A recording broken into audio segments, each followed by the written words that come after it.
वीर बाल दिवस के अवसर पर आज के इस पावन कार्यक्रम में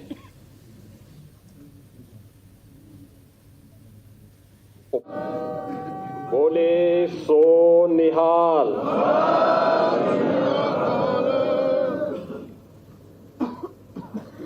वीर बाल दिवस के अवसर पर आज के इस पावन कार्यक्रम में उपस्थित प्रदेश के अलग अलग जनपदों से उपस्थित गुरुद्वारा प्रबंध समिति के हमारे सभी पदाधिकारीगण,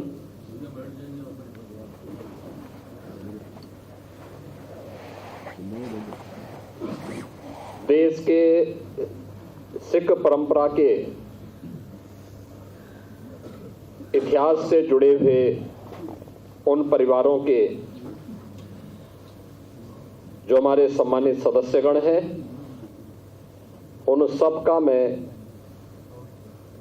प्रदेश शासन की ओर से और अपने सभी सहयोगी उप मुख्यमंत्री श्री केशव प्रसाद मौर्य जी, श्री ब्रजेश पाठक जी, प्रदेश अध्यक्ष चौधरी भूपेंद्र सिंह जी, प्रदेश संगठन महामंत्री श्री धर्मपाल जी, राष्ट्रीय स्वयंसेवक संघ के प्रांत प्रचारक कौशल जी, प्रदेश सरकार के मंत्रीगण,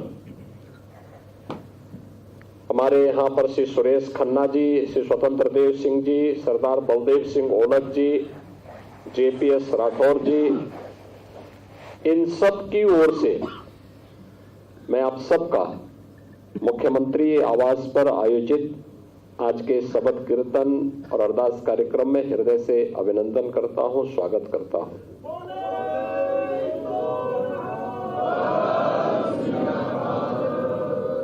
हमारे गुरुद्वारा प्रबंध कमेटी के प्रधान सरदार राजेंद्र सिंह बग्गा जी, अल्पसंख्यक आयोग के सदस्य सरदार परविंदर सिंह जी, प्रधान गुरुद्वारा याह्यागंज डॉक्टर गुरमीत सिंह जी, पूर्व मंत्री डॉक्टर महेंद्र सिंह जी, महापौर श्रीमती सुषमा खड़कवाल जी, माननीय विधायक श्री राजीव गुंबर जी, माननीय विधायक डॉक्टर नीरज बोरा जी, विधान परिषद सदस्य श्री ढिल्लो जी, श्री सुभाष यदुवंश जी और उपस्थित सभी बहनों और भाइयों, आज पूरा देश और धर्म के लिए शहादत की एक नई कहानी लिखने वाले बाबा जोरावर सिंह, बाबा फतेह सिंह जी के प्रति अपनी श्रद्धा को व्यक्त करते हुए उन्हें नमन कर रहा है। यह हमारा सौभाग्य है कि 2019 में गुरु नानक देव जी के 550वें प्रकाश पर्व के अवसर पर इसी मुख्यमंत्री आवास पर जो शबद कीर्तन का कार्यक्रम आयोजित हुआ था, उसके उपरांत मेरे सामने जब प्रस्ताव आए कि वीर बाल दिवस के कार्यक्रम को आयोजित करने के लिए, तो मैंने कहा भाई इससे अच्छा पावन अवसर और क्या हो सकता है कि ये मुख्यमंत्री आवास पर ही आयोजित हो।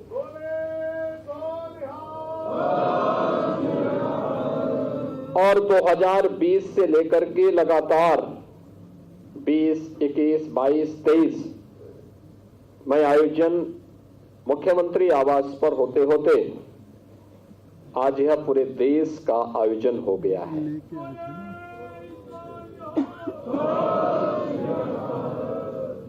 आज ही की वो तिथि है जब गुरु गोविंद सिंह जी महाराज के दो साहबजादे बाबा जोरावर सिंह, बाबा फतेह सिंह वजीर खां के हाथों दीवानों में चुने गए थे। चमकौर के युद्ध में दो बड़े साहबजादे बाबा अजीत सिंह, बाबा जुझार सिंह शहादत को प्राप्त हुए और माता गुजरी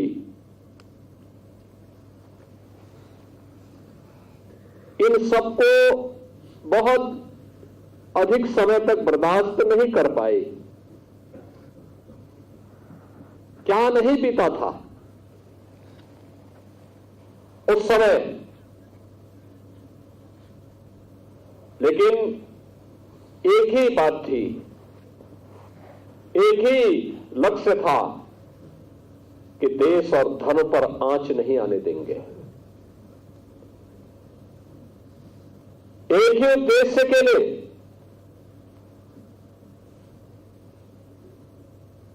गुरु गोविंद सिंह जी महाराज के चार साहबजादों ने अपनी शहादत देकर के देश और धर्म की रक्षा की एक पक्की नींव खड़ी की।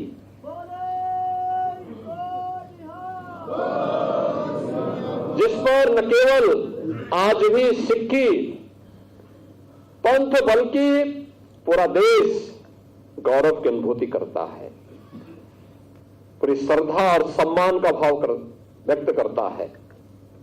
और उसी सम्मान को व्यक्त करने के लिए, उसी श्रद्धा को व्यक्त करने के लिए आज हमारी पूरी सरकार भी न केवल यहां पर बल्कि हर जनपद में, हर महत्वपूर्ण गुरुद्वारा में यह आयोजन यहां से लाइव भी हो रहा है। वहां पे सभी जनप्रतिनिधि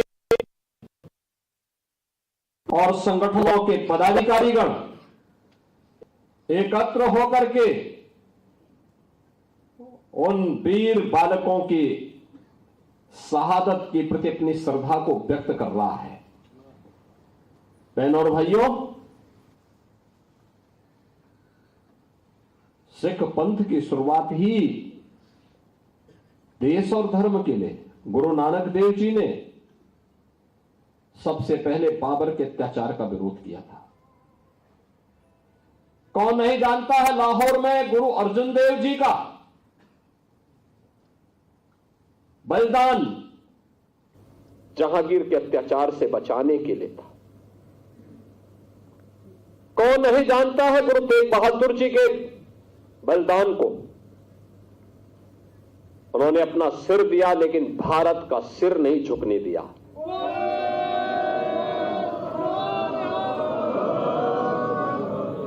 आज कश्मीर भारत का हिस्सा है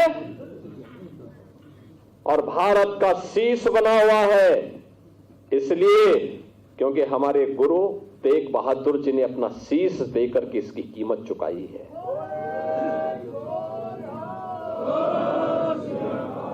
और यहीं से हम कह रहे हैं कि गुरु गोविंद सिंह जी महाराज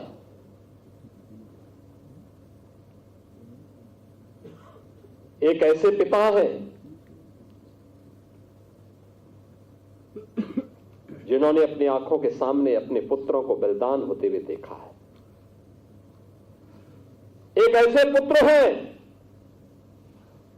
जिन्होंने अपने पिता को अपनी आंखों के सामने बलिदान होते हुए देखा है। क्या उम्र है उस समय गुरु गोविंद सिंह जी महाराज की, जब पिता कश्मीर के लिए सिर दे रहा है, और क्या उम्र है जब बाबा जोरावर सिंह और बाबा फतेह सिंह देश और धर्म के लिए अपना बलिदान दे रहे हैं। 7 वर्ष और 9 वर्ष की उम्र क्या उम्र होती है। क्या उम्र होती है। बहनों और भाइयों, गुरु नानक देव जी से लेकर के गुरु गोविंद सिंह जी महाराज तक, 4 साहबजादों से लेकर के 5 प्यारों तक सिख गुरुओं का पूरा इतिहास देश और धर्म के लिए शहादत का इतिहास है। और ये इस बात के लिए हम सबको प्रेरित करता है कि इतिहास केवल एक कौम का नहीं है, इस देश का इतिहास है। एक नई प्रेरणा है पूरे भारतवासियों के लिए। जाति पाति का भेदभाव समाप्त हो। गुरु नानक देव जी ने शबद कीर्तन के लिए जो प्रेरणा दी, मिल बांट करके खाने के लिए जिस लंगर की शुरुआत को आगे बढ़ाया था, वो आज भी बनी हुई है और वो अनवरत रूप से उसका अनुसरण आज भी हर गुरुद्वारा कर रहा है। और यही गुरु परंपरा के प्रति श्रद्धा का ये भाव ही समृद्धि का कारण भी बनता है, खुशहाली का कारण भी बनता है। एक और इतनी समृद्ध परंपरा जो विपरीत परिस्थितियों में लड़ते हुए, जूझते हुए न केवल सिक्खी पंथ की सुरक्षा करनी, उसको सुरक्षित रखना है, हर हाल में उसको संरक्षित करना है, देश और धर्म के लिए भी एक आदर्श बलिदान की परंपरा को छोड़ करके हम सब के लिए एक नई प्रेरणा प्रदान कर दी। एक और यह गौरवशाली इतिहास और दूसरी तरफ हमारे सामने वो दृश्य देखने को मिलते हैं जब हम लोग ये सुनते हैं कि काबुल में अब नाम मात्र के ही 2, 4, 10 परिवार सिखों के बच गए। जब हम बांग्लादेश की घटना का उल्लेख सुनते हैं, जब हम लोग पाकिस्तान के अंदर होने वाले अत्याचारों के बारे में सुनते हैं, तब हमें सिख गुरुओं के उस त्याग और उस बलिदान का स्मरण बरबस हो जाता है। और इसीलिए आज के उस अवसर पर मैं आप सबसे भी यही अपील करने के लिए आया हूं। मैं आप सबसे यही अपील करूंगा और मेरा विनम्र अनुरोध होगा, किससे बढ़कर के हिंदुस्तान के लिए, हिंदू हो या सिख के, इन सब के लिए दूसरी प्रेरणा गुरु नानक देव जी से लेकर के गुरु गोविंद सिंह जी महाराज तक जो आदर्श इन सिख गुरुओं ने हम सब के लिए रखा है, वही हम सबको आगे बढ़ने के लिए एक नई ऊर्जा देगा।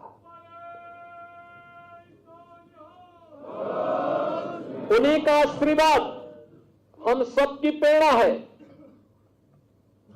और उस प्रेरणा से जब हम लोग आगे बढ़ेंगे तब काबुल होने से बच पाएंगे, तब बांग्लादेश होने से बच पाएंगे, तब किसी ननकाना साहब के लिए हमें आंदोलन या संघर्ष करने की नौबत नहीं आएगी, बल्कि स्वतःस्फूर्त भाव के साथ वो हम सबको प्राप्त होगा। और इसीलिए आज हम सबको अपने मित्र और शत्रु को सही तरीके से पहचानने की ताकत हम सबको प्राप्त हो, इसके लिए हम लोग गुरु महाराज से प्रार्थना करें, ये ताकत वे हमें दें। कौन वे लोग हैं जो देश की जुझारू कौम को, देश की इस समृद्ध कौम को, जिसने अपने स्वयं के सामर्थ्य से, अपने पुरुषार्थ से, अपने परिश्रम से एक मिसाल प्रस्तुत की है देश के सामने, दुनिया के सामने, कौन वे दुश्मन हैं जो आज उनके इस परिश्रम और पुरुषार्थ को कुंद करने की साजिश कर रहे हैं। कौन है, उन दुश्मनों को पहचानने की आवश्यकता है। कभी भारत की फौज में हमारा सिख एक बड़ी संख्या में जाकर के भारत की सुरक्षा के लिए अपने आप को समर्पित करता था। कौन वो लोग हैं जो एक बड़ी पीढ़ी को, युवा पीढ़ी को ड्रग की चपेट में लाने का कुत्सित प्रयास कर रहे हैं? हमें देश के उन दुश्मनों को समझना होगा,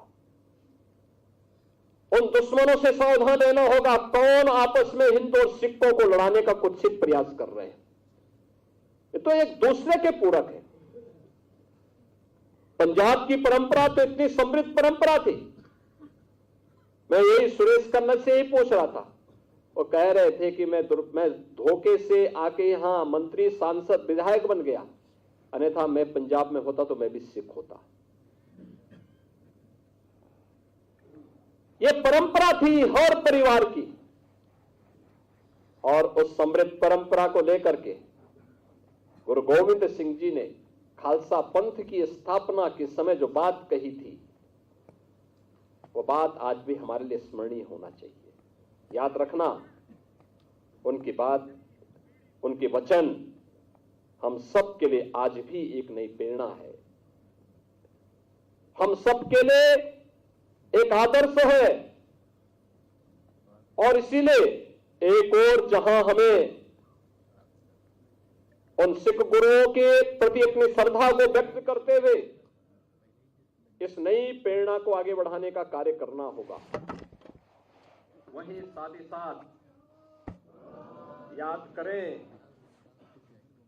यह वर्ष गुरु तेग बहादुर जी महाराज से जुड़ा हुआ 350वां वर्ष भी हम सबको एक नया संदेश देगा। मैंने बार बार कहा है, ये लखनऊ का सौभाग्य है कि गुरु तेग बहादुर जी महाराज गुरु गोविंद सिंह जी महाराज को लेकर के वहां पर आए थे और कुछ समय रुके थे।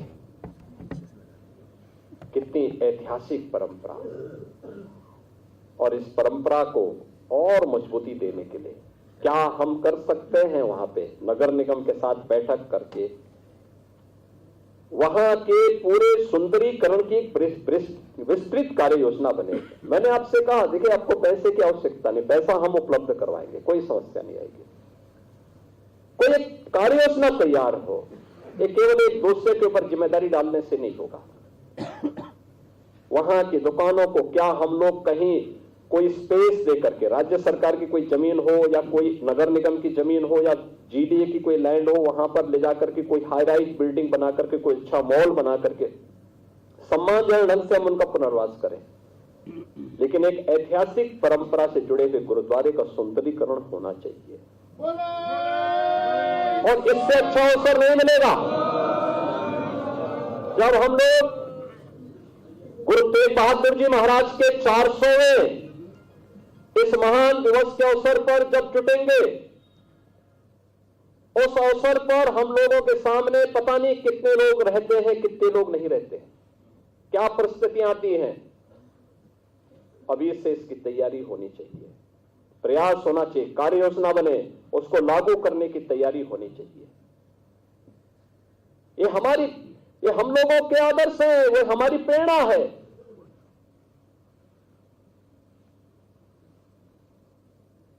ये कृतज्ञता ज्ञापित करने का एक अवसर है।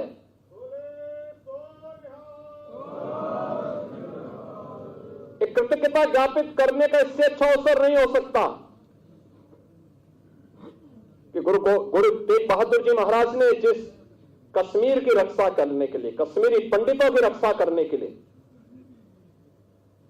अपना बलिदान दिया, उनकी शहादत, भले उनका सिर उनके धड़ से अलग किया हो, लेकिन भारत के सिर की रक्षा तो उन्होंने की, उसके माध्यम से भारत के शीश की रक्षा की। और यही तो बात प्रधानमंत्री मोदी जी कहते हैं, उन्होंने यही तो बात कही जब प्रधानमंत्री मोदी जी ने 26 दिसंबर की तिथि को वीर बाल दिवस के रूप में आयोजित करने की घोषणा की, और उसमें बाबा जोरावर सिंह और बाबा फतेह सिंह के प्रति अपने श्रद्धा और सम्मान को व्यक्त किया। कृतज्ञता, इस दिवस को वीर बाल दिवस के रूप में घोषित किया, कृतज्ञता ज्ञापित करने का एक माध्यम हमें दिया। अपने प्रधानमंत्री जी ने कहा कि हर भारतवासी को चाहिए कि उसका एक धर्म है और वह है राष्ट्र धर्म। देश सर्वोपरि है, राष्ट्र सर्वोपरि है, राष्ट्र सर्वोपरि है। यह भाव गुरु तेग बहादुर जी महाराज ने हम सबको दिया है। भले मेरा शीश मेरे धड़ से अलग हो जाए, लेकिन मेरे भारत का शीश नहीं झुकना चाहिए, नहीं झुकना चाहिए।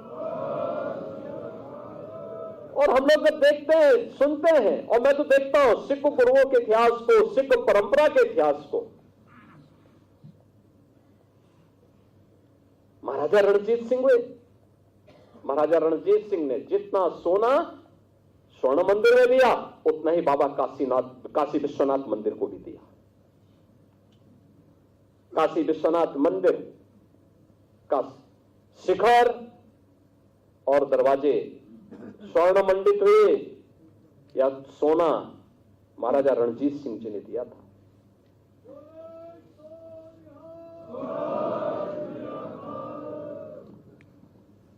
जितने भी सिख योद्धा थे, क्रांतिकारी थे, देश के लिए अपने आप को शहीद किए थे, अपना बलिदान दिए थे, और हमें आज भी उनसे प्रेरणा प्राप्त करनी होगी। यह अवसर होते हैं जब हम उन्हें स्मरण कर सकें, उनके बलिदान से कुछ प्रेरणा प्राप्त कर सकें। आज के इस अवसर पर मैं एक बार फिर से इस वीर बाल दिवस के प्रति आदरणीय प्रधानमंत्री जी के प्रति आभार व्यक्त करता हूं। आप सबसे अपील करूंगा कि हम लोग कोई भी ऐसा कार्य न होने दें जो हमारे गुरु परंपरा की भावनाओं के विपरीत हो। कोई भी ऐसा कार्य कतई हम लोग सभी मिलकर के गुरु परंपरा के गौरवशाली इतिहास के सम्मान की रक्षा करने के लिए जिस भी हद तक सहयोग किए जाने की आवश्यकता होगी, ये डबल इंजन की सरकार हमेशा आपके साथ खड़ी होकर के कदम से कदम मिलाकर के चल करके पूरी परंपरा के प्रति श्रद्धा और सम्मान का भाव व्यक्त करने के लिए सदैव तैयार होकर के कार्य करने के लिए तैयार है।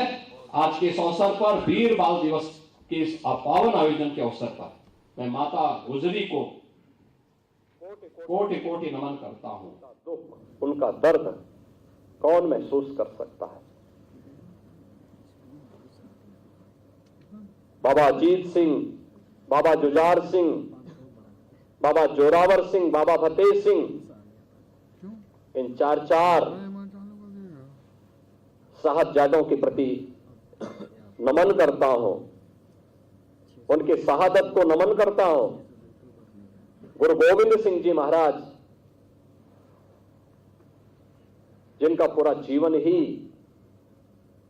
केवल और केवल इस देश के लिए, धर्म के लिए केवल चिंता, देखिए गुरु ही चिंता कर सकता है। ये जाति भेद समाप्त होना चाहिए, पंथ भेद समाप्त होना चाहिए। पंच प्यारों से जुड़े हुए परिवारों के सदस्यों से अभी मैं यहां मिला, कोई हस्तिनापुर से, कोई पंजाब से, कोई कहीं और जगह से आया। याद करिए उस पीड़ा को गुरु गोविंद सिंह जी ने महसूस किया है। जाति भेद को समाप्त कर दिया। गुरुद्वारे में एक साथ लंगर में बैठ के, एक साथ पंक्ति पंगत में बैठ करके सभी लंगर छकते हैं, कोई भेद नहीं। और भेद कैसा? भेद तो परिवार में नहीं होता है, भेद तो शत्रु और मित्र का होता है। और शत्रु और मित्र का यह भेद आज पहचानने की आवश्यकता है। और मैं आपको इस बात के लिए आश्वस्त करता हूं, उत्तर प्रदेश में हमारा सभी सिख बंधु पूरी मजबूती के साथ यहां के विकास में अपना योगदान दे रहे हैं, मजबूती के साथ कार्य करते हैं। बहुत सारे ऐसे तत्व बीच में घुसपैठ करके तमाम ऐसी चीजें करते हैं, लेकिन मैं देखता हूं कि अगले ही दिन हमारे सभी प्रमुख सिख लीडर्स और सभी प्रमुख सिख ग्रंथी आकर के कहते हैं नहीं साहब ये गलत तो कर रहे हैं, हम लोग इनके साथ नहीं हो सकते। यह है मजबूती, यह है समर्पण, यह है भारत को मजबूत प्रदान करने का एक जज्बा, और उस जज्बे को लेकर के हमें आगे बढ़ना होगा। एक बार फिर से मैं सिख गुरुओं के प्रति अपना सादर नमन करते हुए वीर गुरु गोविंद सिंह जी महाराज के 4 साहबजादे बाबा अजीत सिंह, बाबा जुझार सिंह, बाबा जोरावर सिंह और बाबा फतेह सिंह की स्मृतियों को कोटि कोटि नमन करते हुए आप सबका मैं एक बार फिर से अभिनंदन करता हूं कि आपने मुख्यमंत्री आवास पर जो ये आयोजन हो रहा है, इस आयोजन में आप सभी प्रदेश भर के अलग अलग जनपदों से यहां पर उपस्थित हुए हैं। आपने इसकी गरिमा को बढ़ाया है, गौरव को बढ़ाया है। प्रदेश के अलग अलग गुरुद्वारों में भी जो कार्यक्रम आयोजित हो रहे हैं, वहां पर भी जो सिख बंधु बैठे हुए हैं, जो बहनें बैठी हुई हैं, उन सबको भी मैं आज के इस दिवस पर उनका अभिनंदन करता हूं और विश्वास करता हूं कि वे सब भी पूरे प्रदेश भर में इस संदेश को लेकर के जाएंगे, बताएंगे, तो निश्चित ही हम गुरु परंपरा को और मजबूती प्रदान करने में सभी लोग मिलकर के सहयोग कर पाएंगे। मैं एक बार फिर से आप सबका हृदय से अभिनंदन करता हूं। बोले सो निहाल।